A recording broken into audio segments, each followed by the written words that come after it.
It was a day meant for forgetting, a quiet Tuesday routine. Eleanor Vance, her second trimester belly gently rounded beneath a faded hoodie, left the local market, groceries in one hand, car keys in the other. She was just a woman.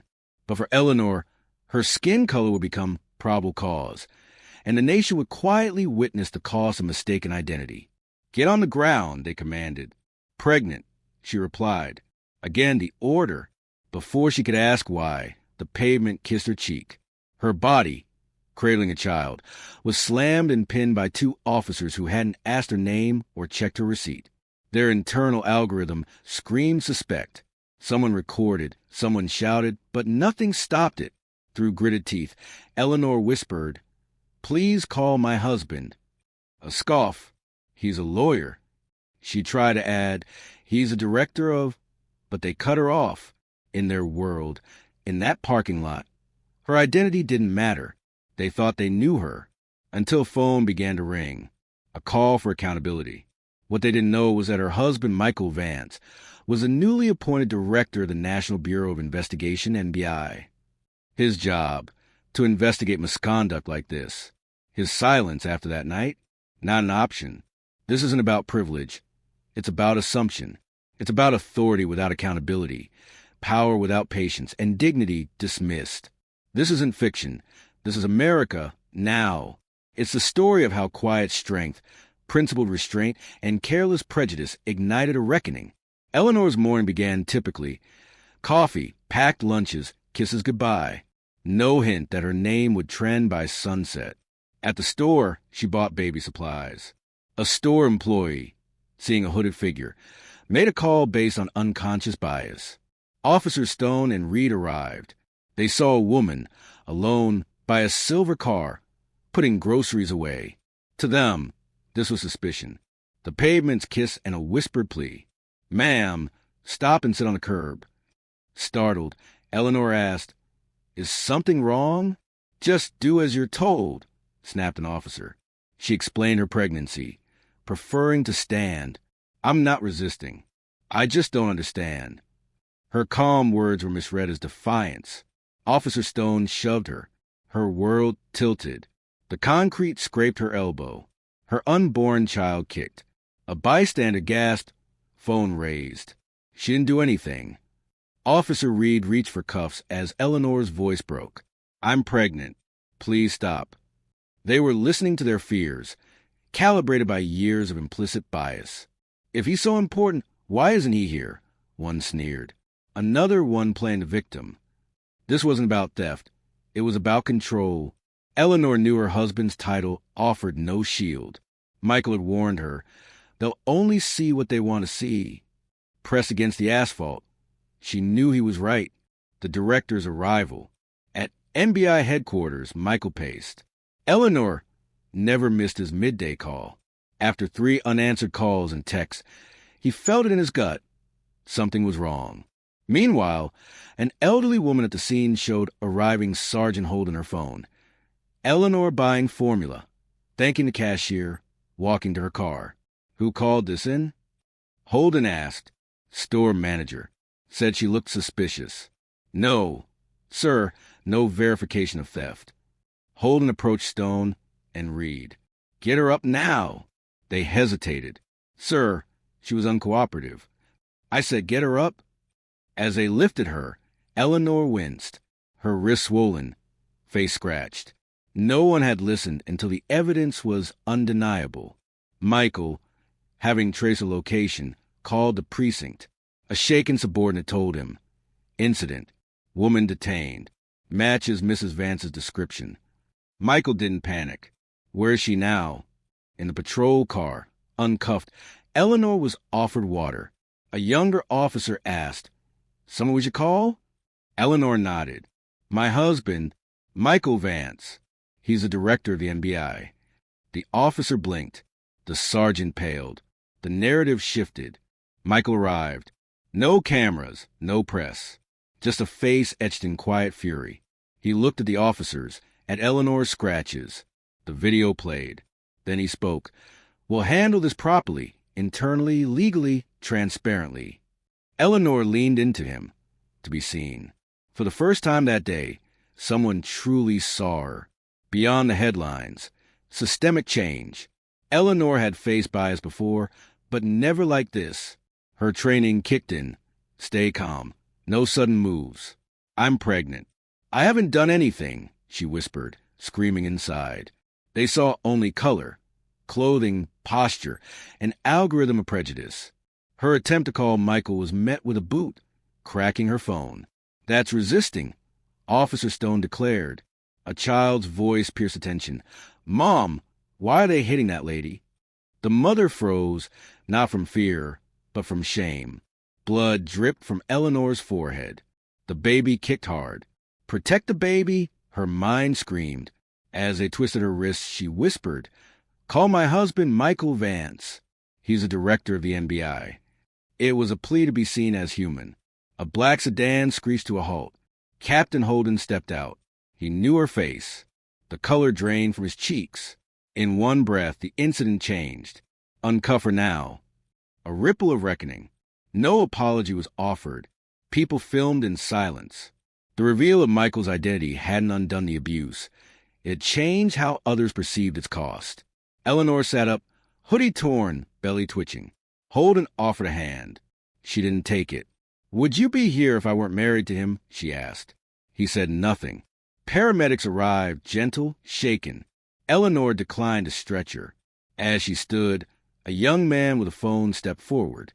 I've got the whole thing. It's already online. She nodded. Keep it up. At the precinct.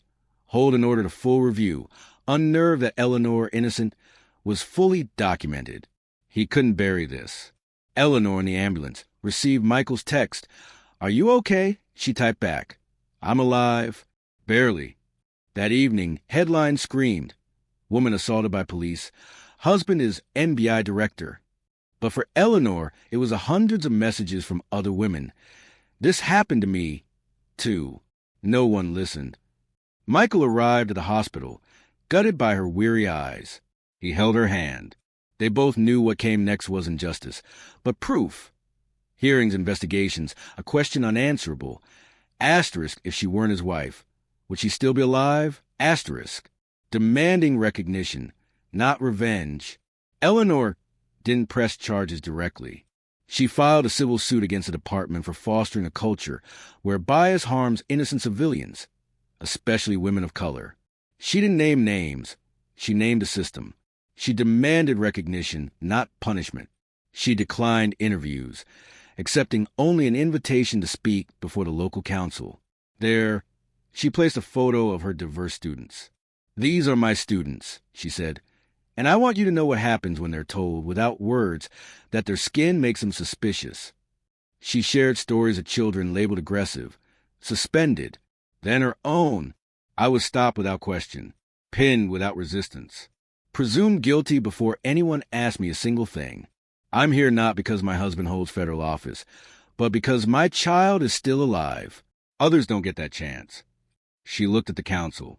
What will you do when it's your child face down on the sidewalk? Michael watched, tired, restrained. You have officers with badges. You have systems with manuals. But do you have people with judgment? She concluded. This wasn't a bad day. This was a system working exactly as designed. The room didn't clap. It was meant to wreck. Her words, transcribed, became legally archived evidence. The city spokesperson issued a brief statement. Eleanor wanted transparency. Her attorney filed a Freedom of Information Act request for bias prevention training curricula. The results shocked her.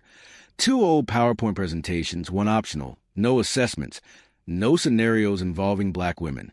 She laid them before the council. This is what you call training. You're not preparing officers to avoid bias. You're preparing them to defend it.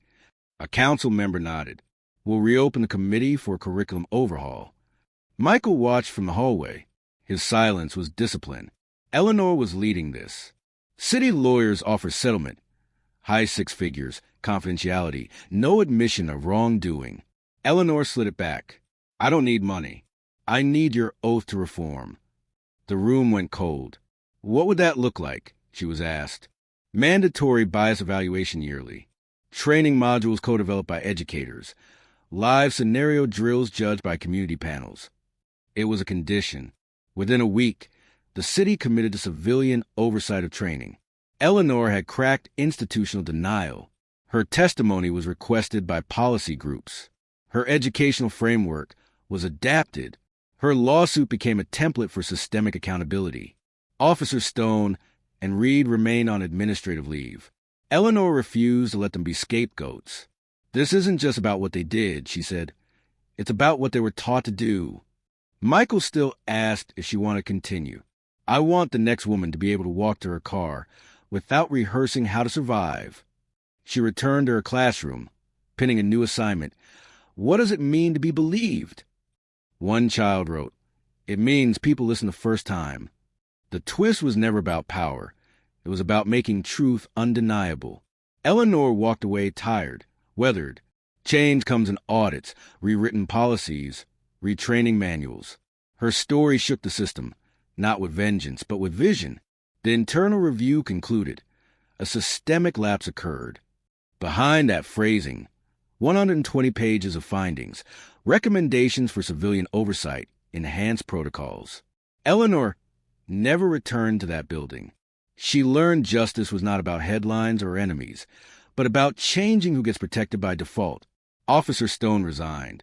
Officer Reed was reassigned to a long-term retraining program under civilian guidance. A year later, Michael and Eleanor welcomed their daughter, Clara Grace, into a quieter room. Eleanor held her close, whispering a promise. Breathe. Finally free of fear, they stayed in their neighborhood, their grocery store. Real change comes from staying, from making things better. Eleanor's presence became a reminder that justice happens in classrooms, on sidewalks, in council chambers, where dignity must be reintroduced as law. Michael advocated internally, subtly reshaping MBI policy, pushing for bias research. Eleanor taught him the hardest truth. Silence, even strategic, must eventually answer to conscience. Years later, asked if she forgave the officers, she paused. Forgiveness isn't the point. Accountability is. But I hope they became better men. I hope they teach their own sons to stop and ask before they act. The school mural still stands. Her profile, not as a victim, but a voice. Beneath it, Clara's tiny handprint in blue paint. Justice reimagined doesn't mean perfect outcomes. It means we stop accepting predictable harm as inevitable. It means power is no longer measured by rank, but by the courage to admit wrong, repair harm, and rebuild better. Eleanor didn't rewrite the law. She rewrote its lens. And through it, millions saw their own reflection. For the first time, they didn't look away.